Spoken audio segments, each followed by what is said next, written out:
کتوں کا مارنا۔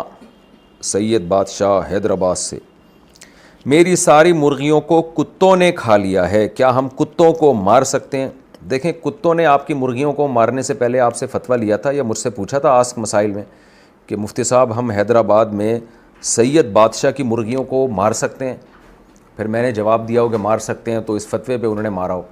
تو جب کتوں نے ہم سے پوچھے بغیر آپ کی مرغیاں مار دیں تو آپ بھی ہم سے پوچھے بغیر ان کتوں کو مار دیں۔ آپ باقی کتوں کو مارنے کا کیا حکم ہے؟ تو جب کتے زیادہ ہو جائیں تو حدیث میں ان کو مارنے کا حکم ہے۔ صحیح مسلم کی حدیث ہے، نبی صلی اللہ علیہ وسلم نے مدینہ میں کتوں کے مارنے کا حکم دیا کیونکہ بہت زیادہ ہو گئے تھے۔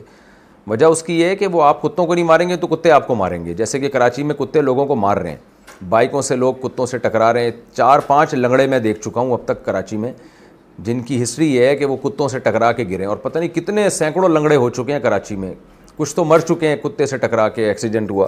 تو کتے ہی کتے پھیلے جا رہے ہیں، اور گورنمنٹ کی طرف سے ان کے مارنے پر پابندی ہے۔ کیوں؟ جب بھی ہم بات کرتے ہیں تو وہ کہتے ہیں کہ جی جو اینیمل لورز ہیں یا جو جانوروں کے حقوق کی تنظیمیں ہیں وہ ناراض ہوتی ہیں۔ واللہ عالم حقیقت کیا ہے۔ تو انسانوں کا حق پہلے، کتوں کا بعد میں ہے۔ تو خدا را یہ کراچی سے تو کتے ختم کر دو۔ ابھی چند دن پہلے ایک بزرگ فجر کی نماز پڑھ کے نکلے، 4-5 کتوں نے ان پہ حملہ کیا ہے، ان کو زخمی کر دیا۔ پھر کتے تو پاگل بھی ہوتے ہیں، ان کے زخم سے وہ انجیکشن لگوانے پڑتے ہیں، اور ہمیں پتہ بھی نہیں ہوتا یہ کتا پاگل ہے یا نہیں۔ جو بھی کتا کاٹے گا آپ کو ٹیکے سارے ہی لگانے پڑیں گے۔ تو کتے کو تو پتہ ہوتا ہے سامنے والے کے بارے میں کہ یہ کیا ہے، لیکن ہمیں کتوں کے بارے میں پتہ نہیں ہوتا۔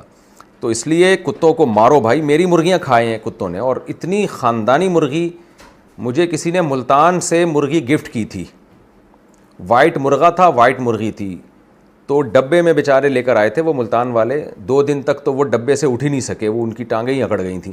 خیر ہم نے ان کو پیناڈول شیناڈول کھلا کے سیٹ کیا، بڑے پیارا پل رہے تھے، اور بڑی پیاری مرغی تھی، اور ایسی اپنے بچوں کی کیئر کرنے والی مرغی، اور اتنی کیئرنگ مرغی تھی اور لونگ مرغی تھی کہ کیا بتاؤں میں۔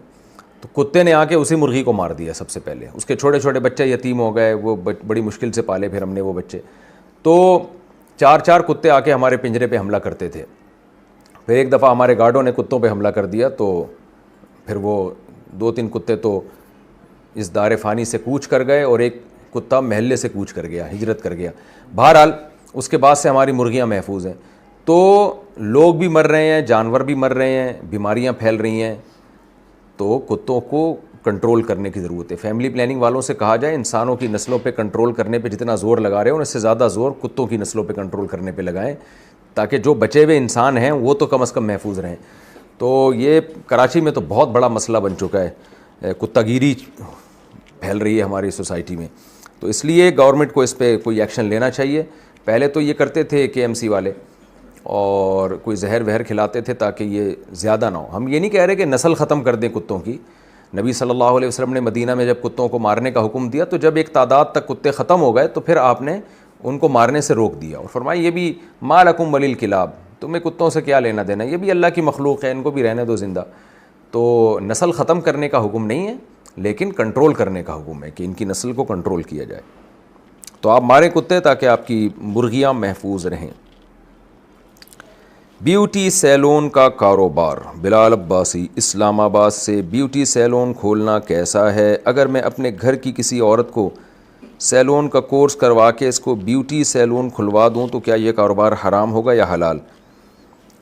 حلال ہوگا اگر خواتین جو ہیں وہ خواتین کو تیار کریں، اور آج کل 2 بے غیرتیاں ہو رہی ہیں، مرد لڑکیوں کو تیار کر رہے ہیں، اور برائڈل تیار جو ہے نا مرد کر رہے ہوتے ہیں۔ یہ پتہ نہیں کس طرح کیا سوسائٹی ہماری کدھر کو جا رہی ہے، کوئی آواز بھی نہیں اٹھاتا اس کے خلاف۔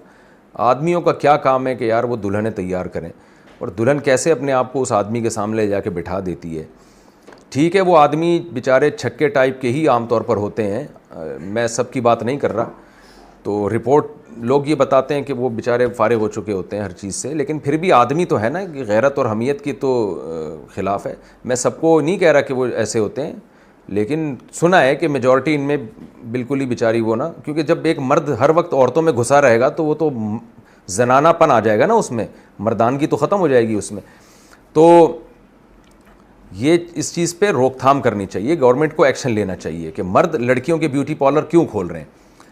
تو اگر لڑکیاں آپ اپنی وائف سے یہ کام کروانا چاہتے ہیں تو ٹھیک ہے، پھر جائز ہے، لیکن اس میں 2 چیزوں کا خیال، یعنی اس چیز کا خیال کیا جائے کہ کوئی ایسا فیشن نہ کیا جائے جو شریعت میں ناجائز ہے. جیسے آئی بروز بنانا، تو آئی بروز بنانے پر حدیث میں پابندی ہے. ہاں کسی کی بہت ہی زیادہ بھدی آئی بروز ہوں، بہت ہی موٹی ہیں جو نارمل اس سے ہٹ کر ہوں، تو وہ ایک اس کو نارمل کنڈیشن میں لانے کی گنجائش ہے. لیکن جو آج کل باریک باریک آئی بروز کی جاتی ہیں بیوٹی کے لیے، یہ ناجائز ہے، حرام ہے، حدیث میں اس پر لعنت وارد ہوئی ہے. تو اس عمل سے بچنا چاہیے.